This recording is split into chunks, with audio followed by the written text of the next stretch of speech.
Communism, at all of the rich. Dispelling the Red Lie.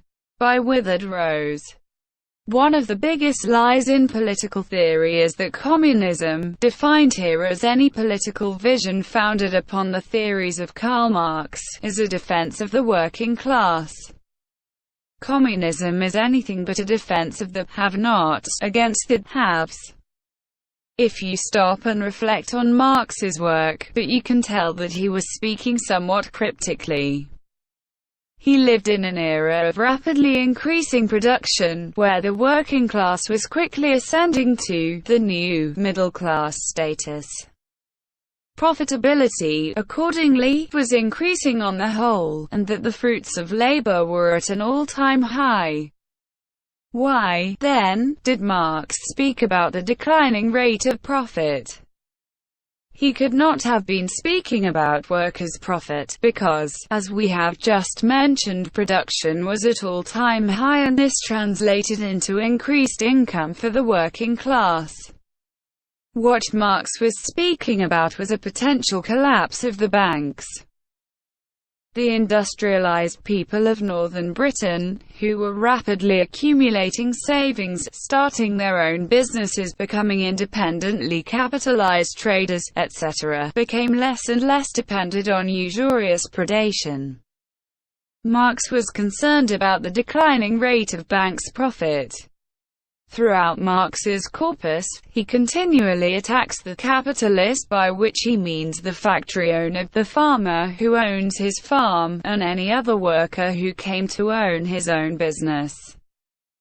In Marx's work, it must be kept in mind, the term capitalist did not refer to someone like Jeff Bezos, nor did it refer to the banking class, and it certainly did not mean someone who advocating for a market economy.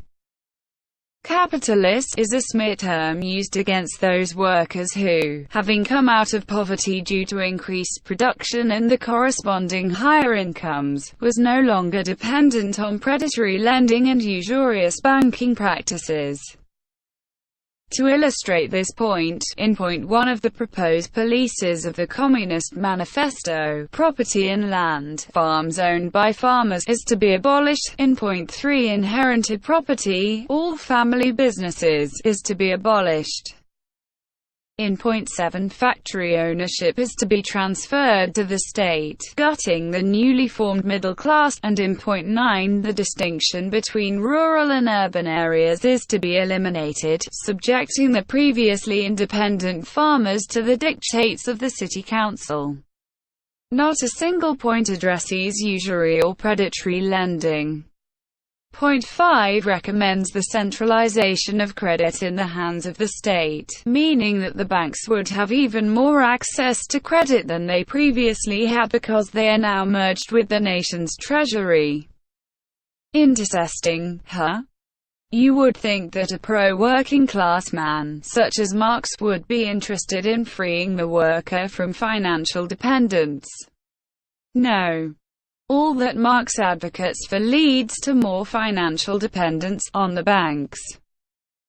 Every country that has implemented communism, socialism, or Marxism, has seen the middle class disappear due to their capital, read, family businesses, farms owned by the farmer, and every business is not dependent upon banks for loans being confiscated. At the same time, every person in a communist society who either works in the banking industry, or is merely adjacent to it, just so happens to become incredibly wealthy. Chase Bank, to name a famous example, was established in Mao's China by the Rockefellers, and those associated with it became oligarchs, while those not associated with it starved.